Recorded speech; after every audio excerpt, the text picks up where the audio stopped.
Today, we're going to be exploring the afterlife in a whole new way, talking about a new science of the afterlife. Now, why a science? Well, it's because we have lost touch with a big part of our own reality, with our souls. We can't feel them anymore. And because we can't feel our souls, it feels like they're not there. That's why we have created this enormous uh, medical infrastructure, because we're desperately afraid of dying. And there's nothing wrong with prolonging your life. It's a wonderful blessing. But there's also nothing wrong with not fearing the afterlife. Let's get into it with our author today, Dan Drayson. Dan is an old friend. We have been friends for many, many years, and you are looking at the reason that my audio books are so beautifully read, because he is my audio editor. He has a masterful ear, and believe you me, he is a hard taskmaster. I have learned from experience that the least little cough will be noticed, and that's great. So welcome to Dreamland, Dan. Thank you, Whitley. It's great to be with you today. Well, thanks. Dan is an award-winning documentary filmmaker. He's been a photographer and media producer for longer than I dare say, more than 60 years, it says here. He's been featured as featured in his documentary Calling Earth.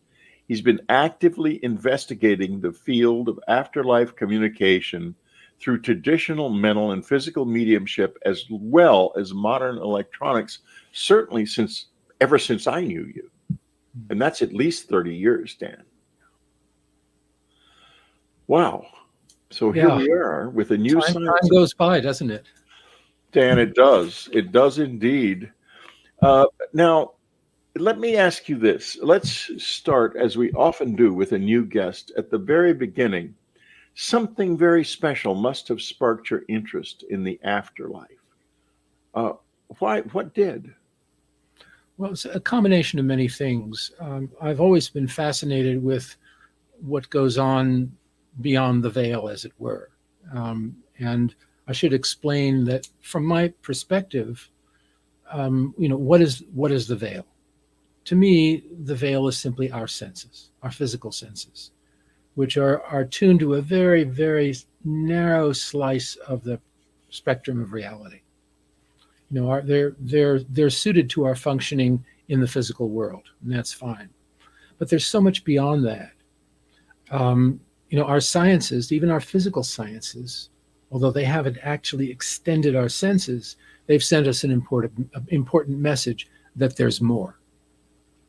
We've been able to build instruments that look into the greater spectrum of light, sound, and many levels of vibration that underlie our physical plane, our physical reality. And that should tell us that there may be even more. And that however we do it, when we focus our attention beyond the limits of our physical senses, whether it's intellectually or experientially, through meditation, through medicines, and so on, we're beginning to push the limits of what we can sense and experience directly. And that experience is really the foundation of everything else. Our experience is our consciousness in action.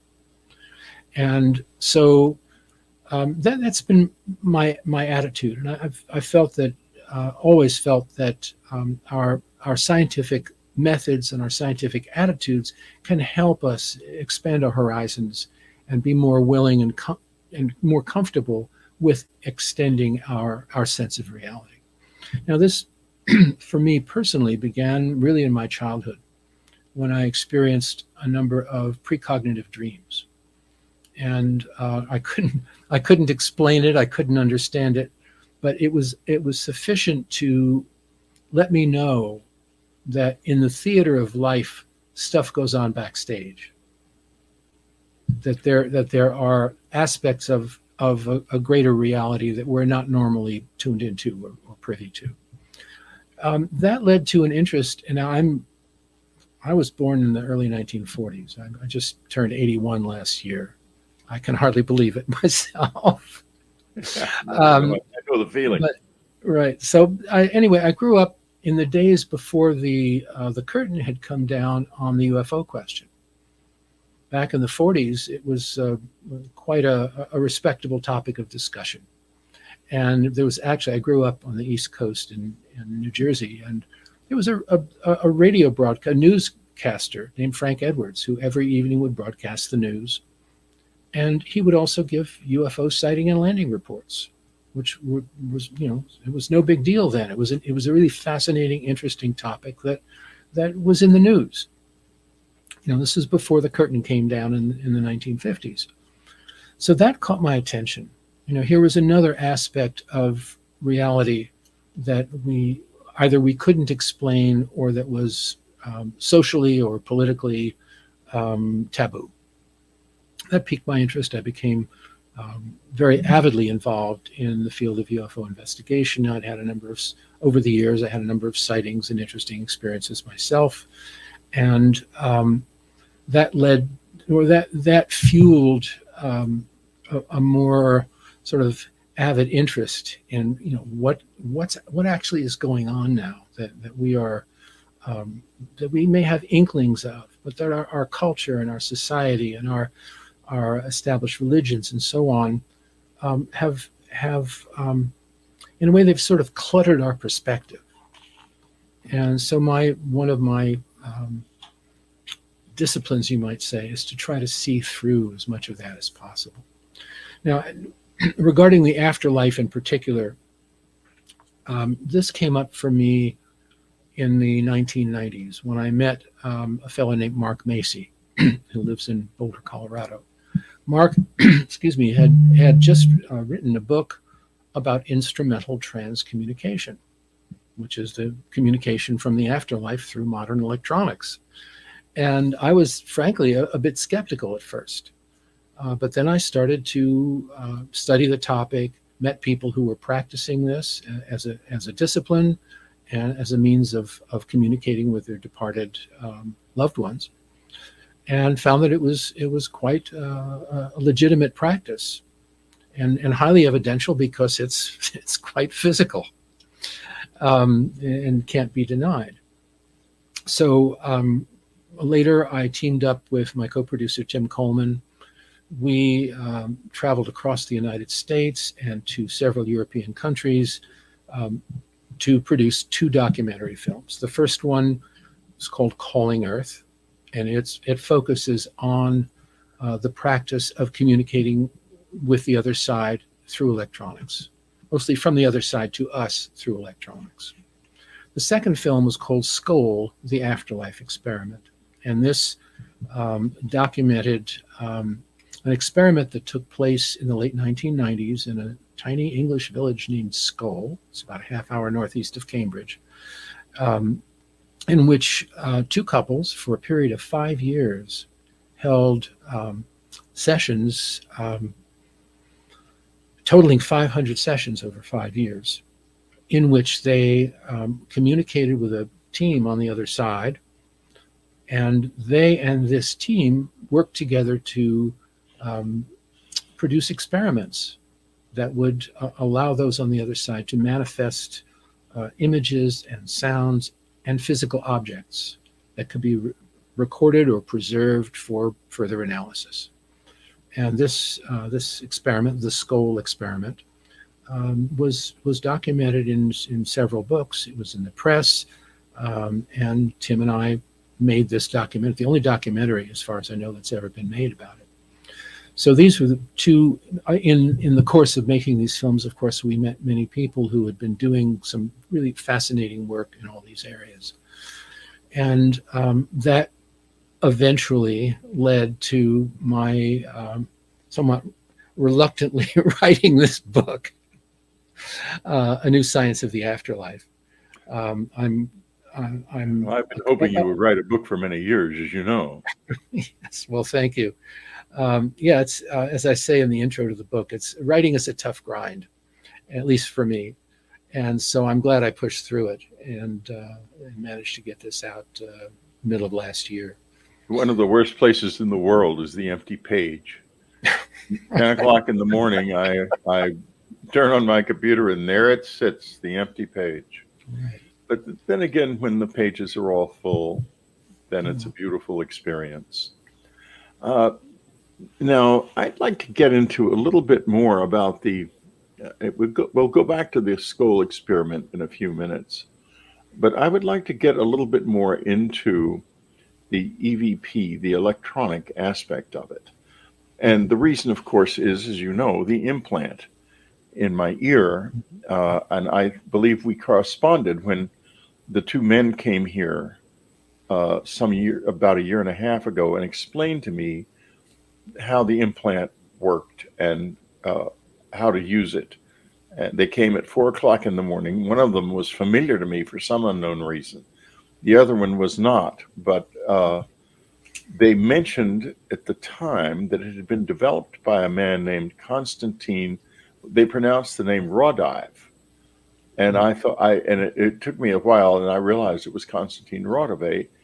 I'd like you to tell us a little bit about Konstantin Rodive, because I think he designed this from the other side. And I think this is a piece of technology from the world of the dead, not from aliens. But tell us a little bit about Konstantin Rodive.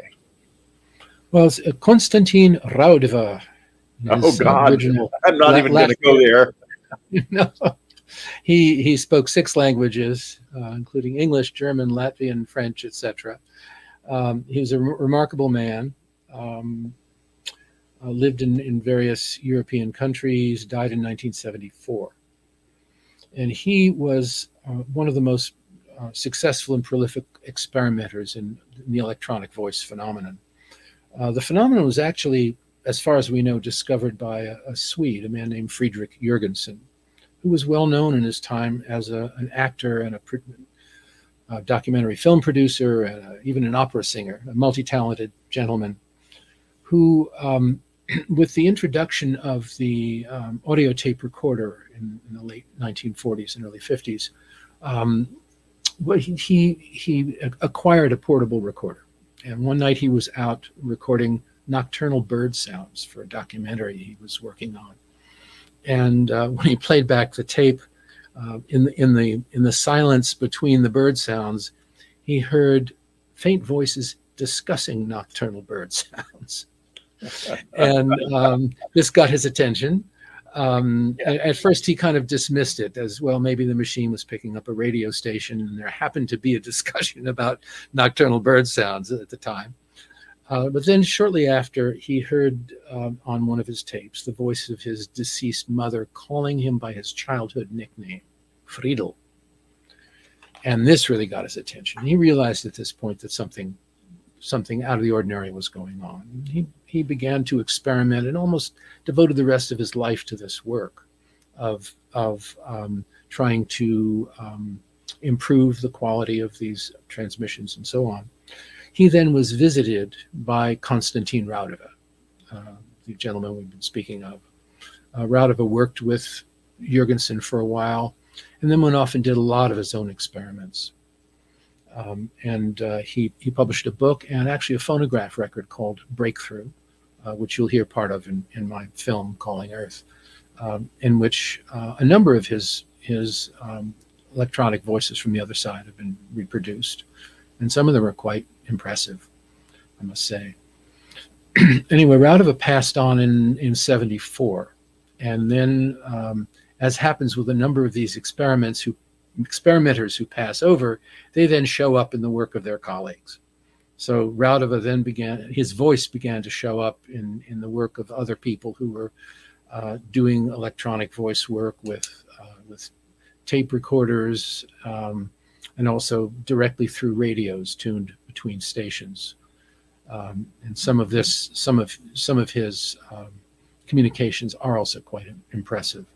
He made contact with the gentleman I mentioned earlier, Mark Macy, some years ago. And in my film is part of the recording that ensued, which was crystal clear. It went on for several minutes, which is unusual because these contacts are usually quite brief. Um, Raudava then showed up in some of the video work of people who've experimented with video from the other side. Klaus Schreiber, for example, a German fellow who had he was bereaved, having lost a number of his relatives in a relatively short period of time. So he started experimenting with EVP. Someone had mentioned it to him. He experimented with it, and the EVPs suggested that he started working with video. Now, he was trained as a saddlesmith. He knew nothing of technology. But with the help of an electrical engineer, he put together a video system that was able to display images of deceased people. Some of them were quite amazing, quite impressive. Then when he passed on, he came through to a German physicist who had been doing work in this field through a telephone.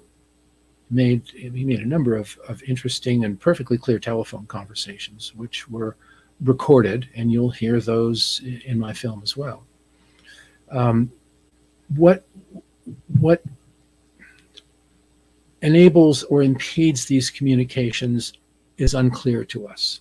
Some people feel, oh, the process works better during the waxing phase of the moon or certain times of the month or astrological configurations. We don't know. This has really never been nailed down scientifically. But we know it works. We know that people are using these techniques to receive information from their loved ones. And it's one of many ways in which those on the so-called other side, and I'll say in a minute why I say so-called, how those on the other side can communicate with us, sometimes in very rudimentary ways, by switching electrical devices on and off. I mean, a lot of people have experienced this sort of thing. But obviously, to hear the person's actual voice is a cut above just having lights blinking on and off. I'm more of a journalist than a practitioner, and I haven't had the patience to try this myself, but I have had various communications, particularly from my late partner Jane, who died in 2007. She was the world's greatest technophobe, but managed in some way to switch on a clock radio one night. When I was thinking about her, the radio switched itself on, and the light of the clock glowed like the sun, lit up the whole room. And the radio went on for a few seconds by itself, went off. It's happened 2 or 3 times again in the ensuing several minutes. So that was fun. Yeah, that's wonderful. I've also had a number of conversations with her through some amazing mediums that I have worked with. We'll get to the mediumship aspect of it in a few minutes, but right now we've got to take a little break. We'll be right back. I'd like to tell you a wonderful story. It's a story about my wife, Anne. She passed on in 2015. An hour after she died, she began to come back. Now she's with us, and you can learn more about this and what it means to you and what it can mean to you, so much more than you may think. Get the Afterlife Revolution. Get it today. You can read it on Kindle as a book. You can listen to me reading it as an audiobook. It's a beautiful journey into a new way of understanding death and life, and yes, afterlife. There's a reason that Dr. Gary Schwartz, one of the great afterlife investigators in the world, says it's among the most convincing cases he has ever encountered. Afterlife Revolution. Don't miss it. Where is the unknown country? Is it out there in the stars? Or is it also somewhere else? Is it in us, in you? Unknown country, join us today. Go to unknowncountry.com right now and join us. Join the questions. Join the search. Join the adventure. Unknowncountry.com. There's no place like it in the world.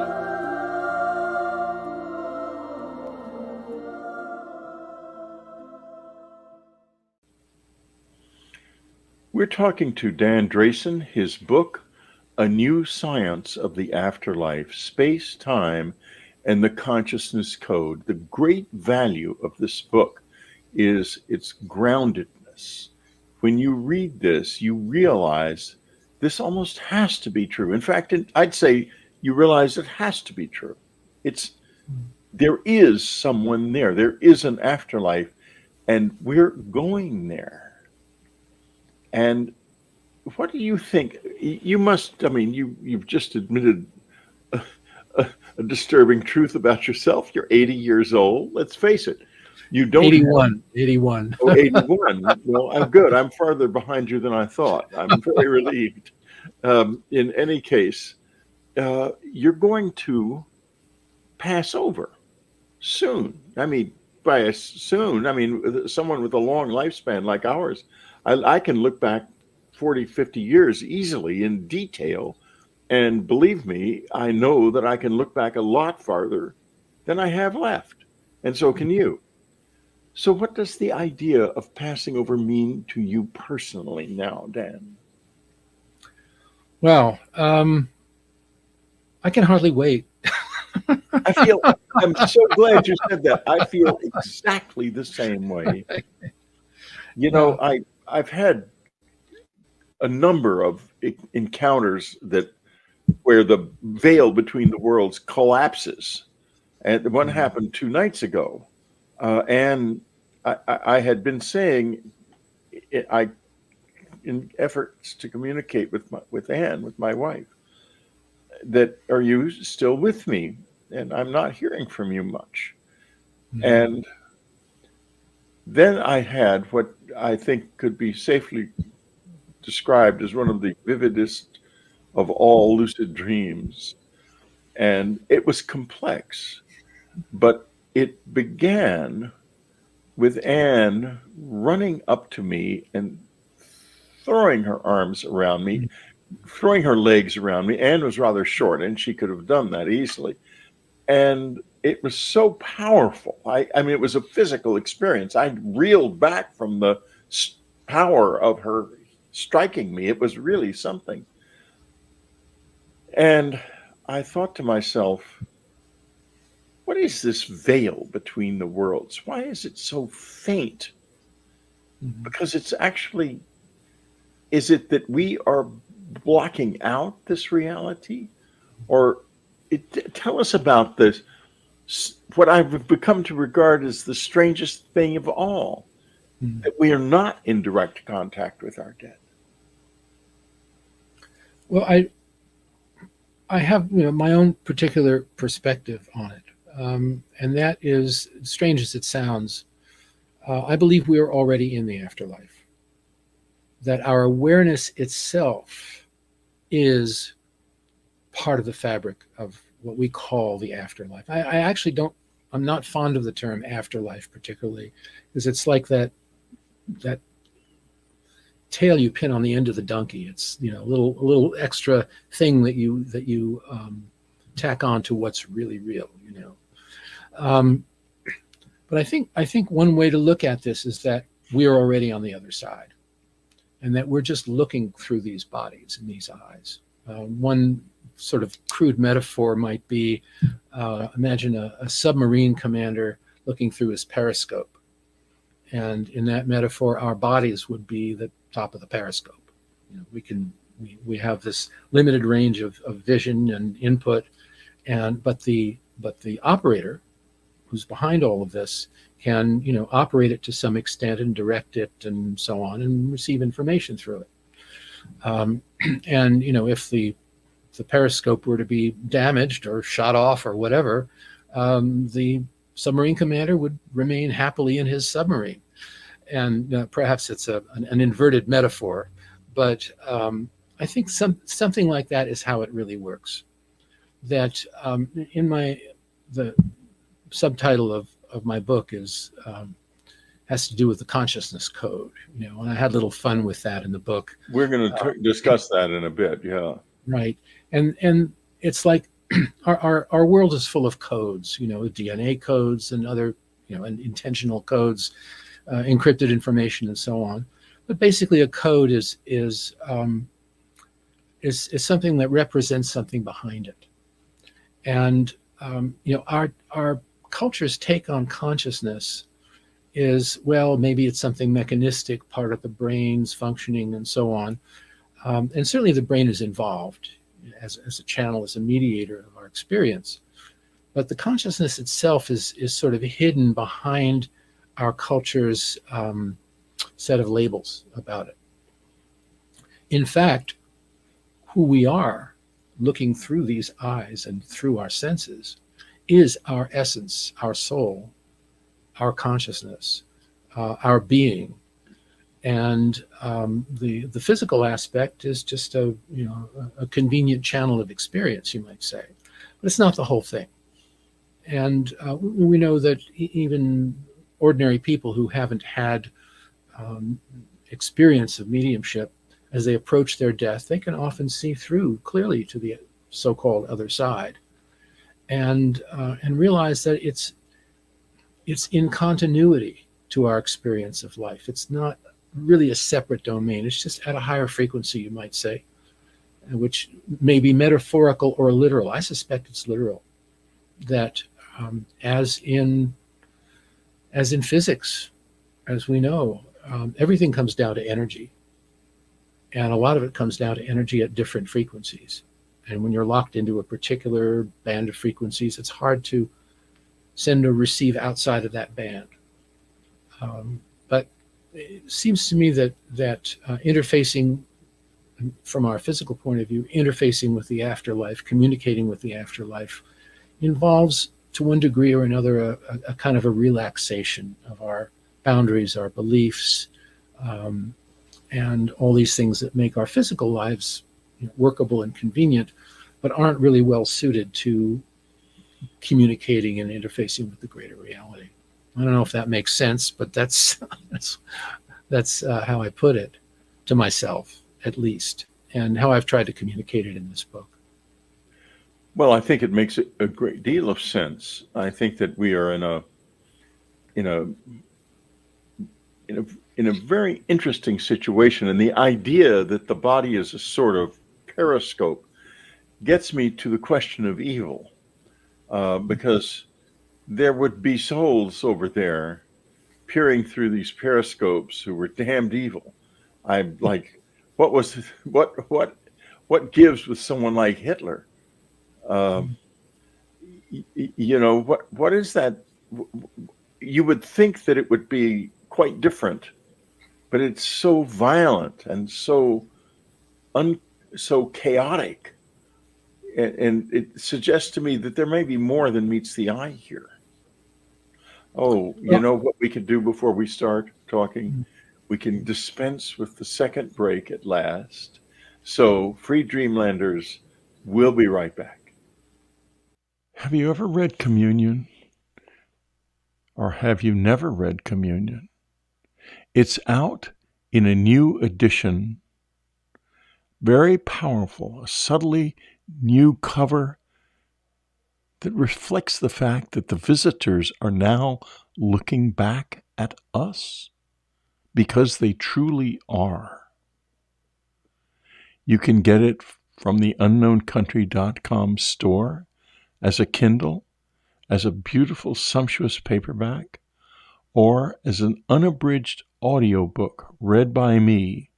It's the first time in the whole life of Communion that it has been read in full in audio format, and believe you me, I felt that reading. I put my life, my memories into it, and I trust you can hear it in the voice. I sure felt it while I was reading.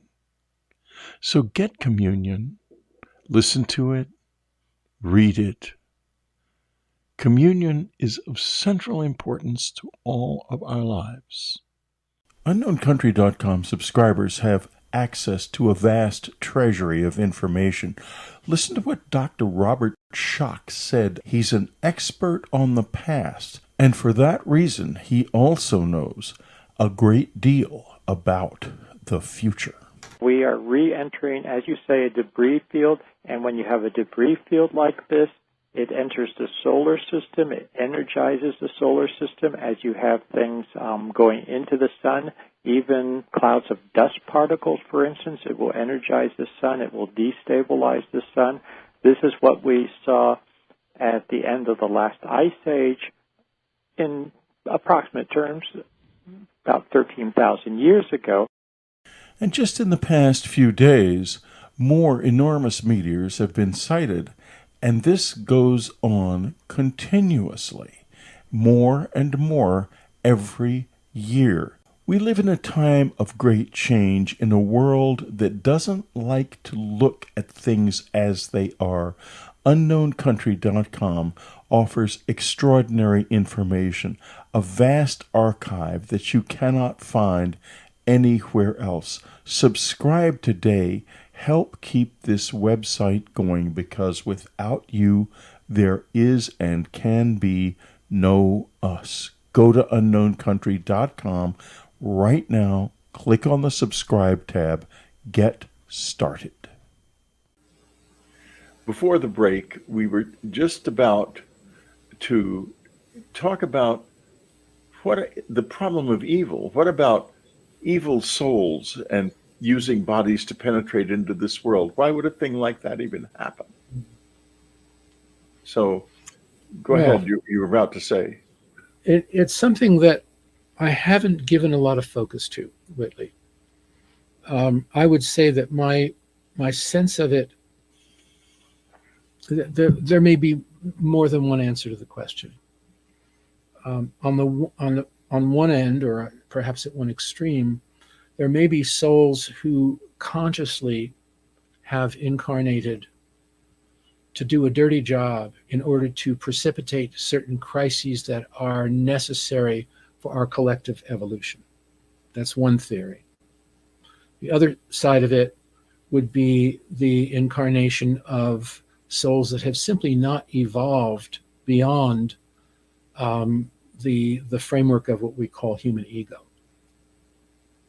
They're souls that are armored, you might say, against their own self, and come through in a highly illusory framework of reality, all based on a narcissistic attachment to their particular experience and viewpoint and human identity.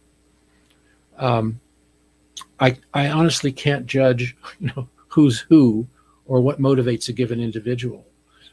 Some people theorize that for all of his evil, the timing of Hitler's incarnation and political involvement and so on vaccinated the planet against nuclear energy in the hands of the Nazis.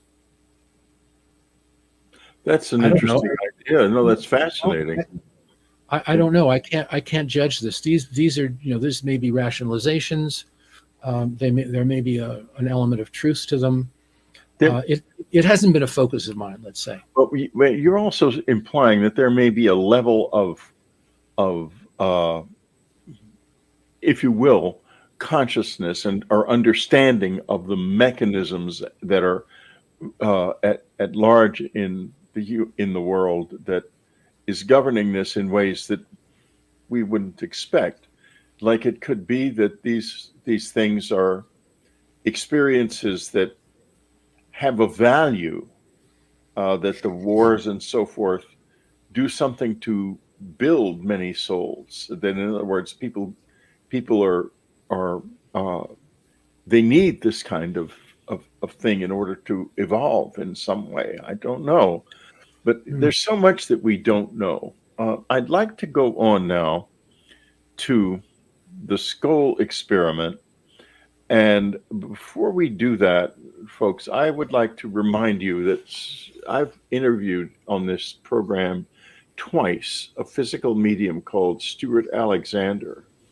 First, I interviewed Stuart when his book was published at the recommendation of Leslie Kane, the New York Times reporter who has been involved with Stuart for many, many years.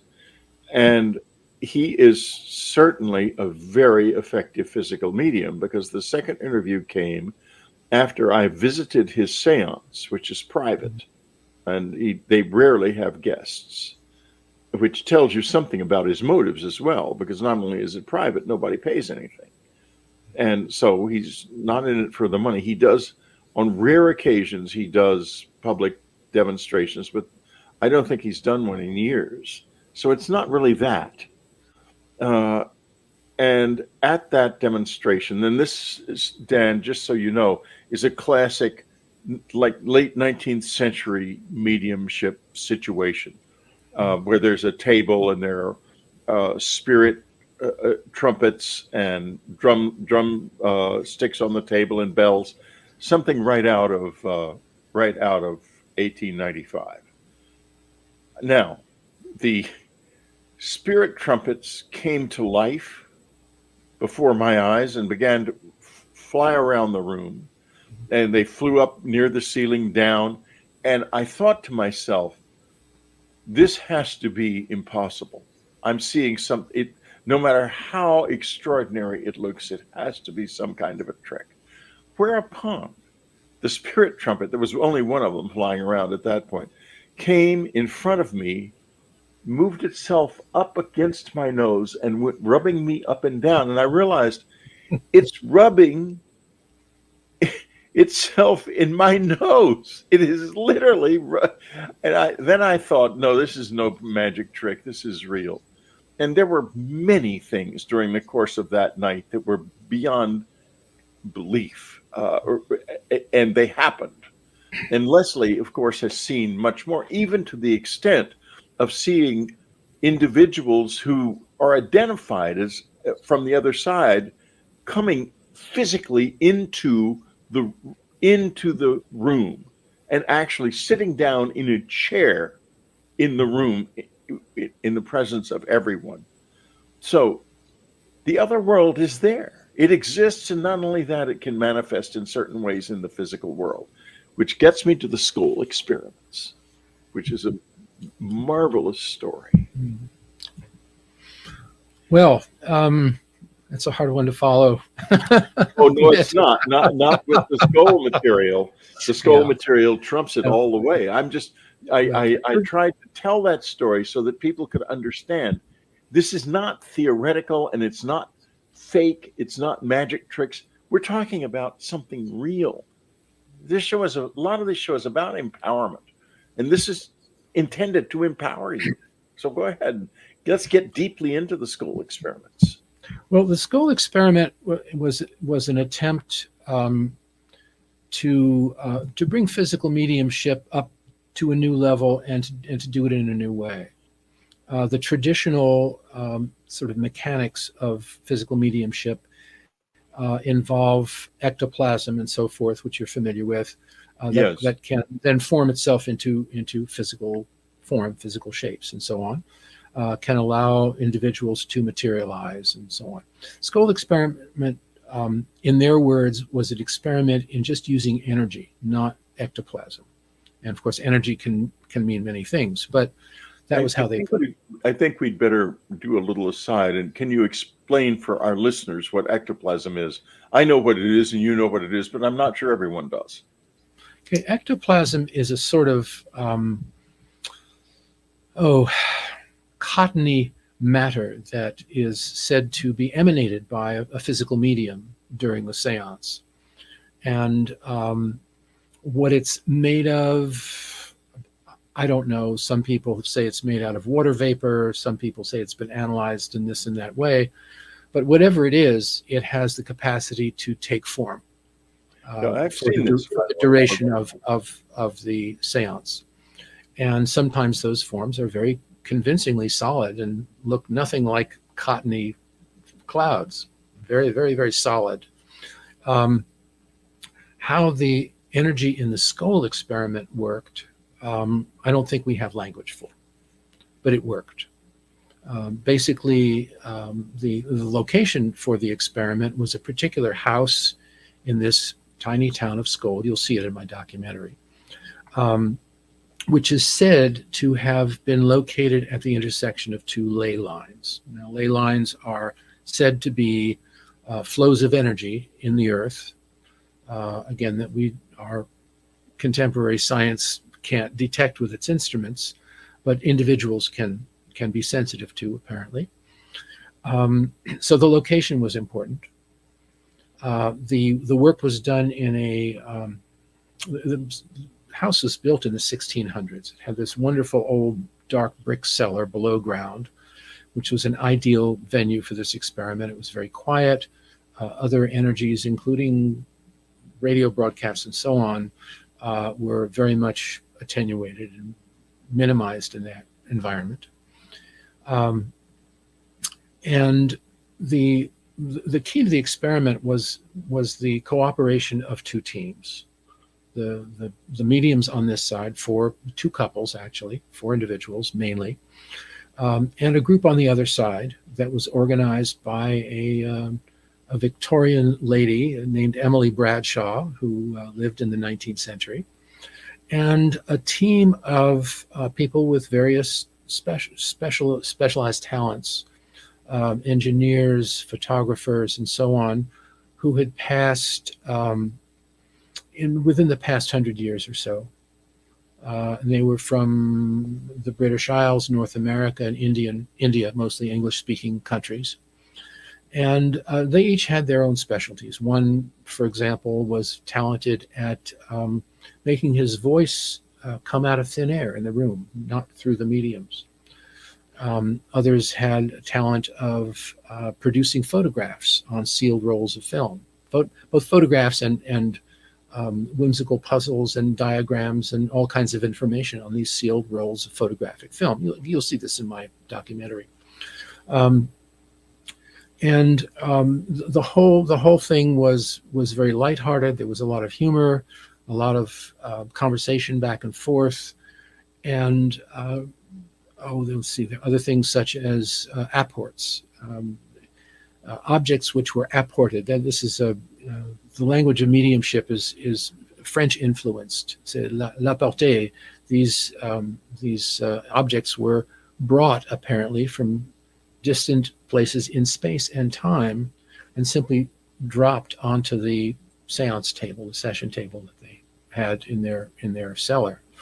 And you can see a whole collection of these objects in the film. What else? They were asked.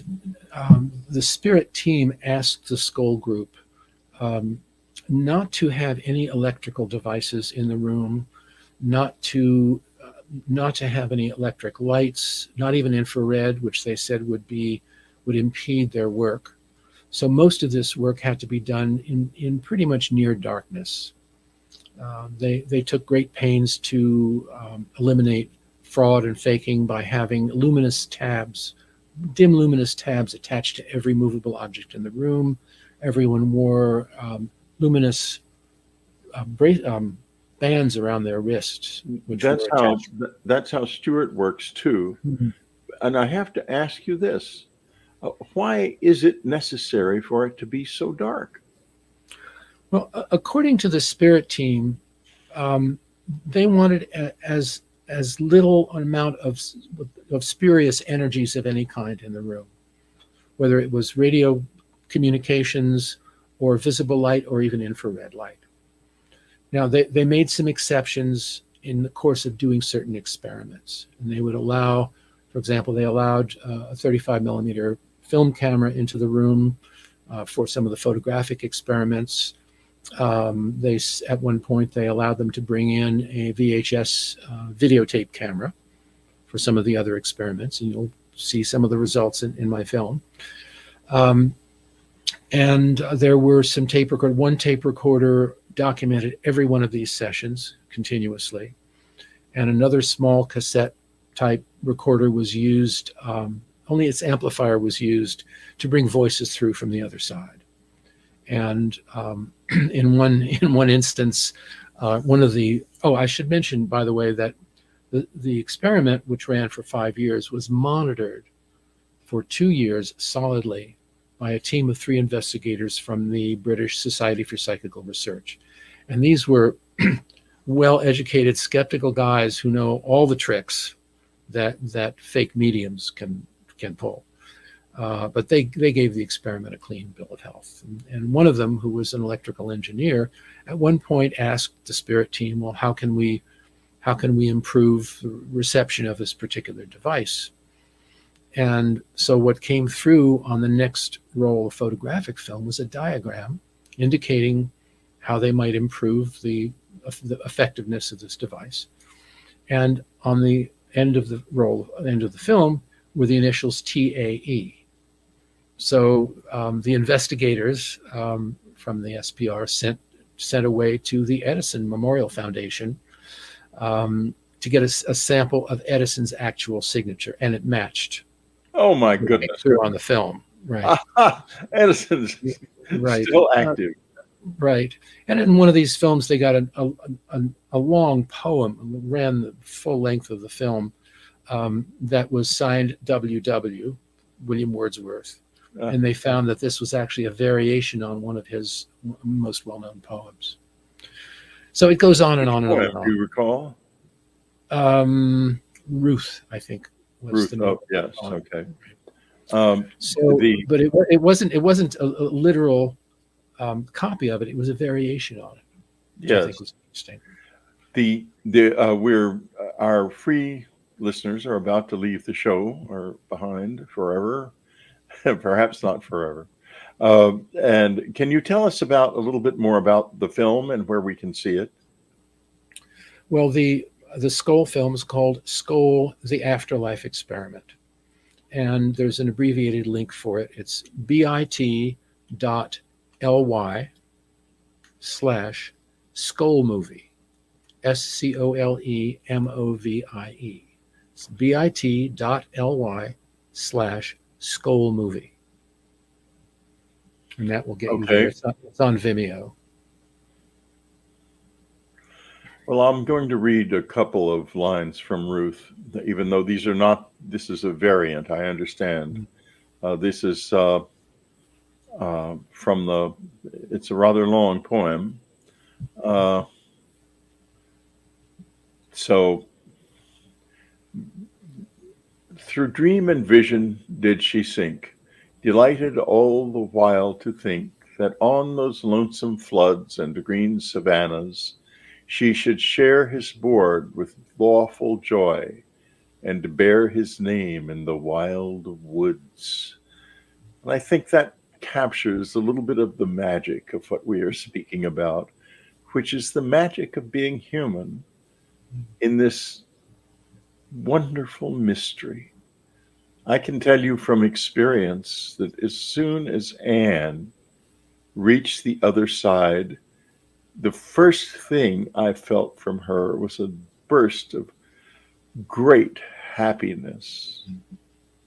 And on that note, Dan, we're going to leave our free listeners behind. As always, I suggest to you that you subscribe to unknowncountry.com and keep us going. I know a lot of you have been doing that lately, and I'm so grateful.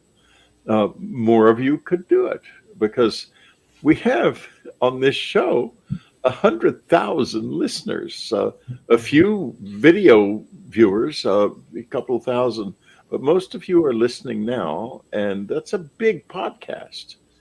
We have just about 1,000 subscribers, just 1%. Would be wonderful if you could make it 2%. That would mean we could afford to do things like make an app, which I would just love to do. We'll see you again next week. You've been listening to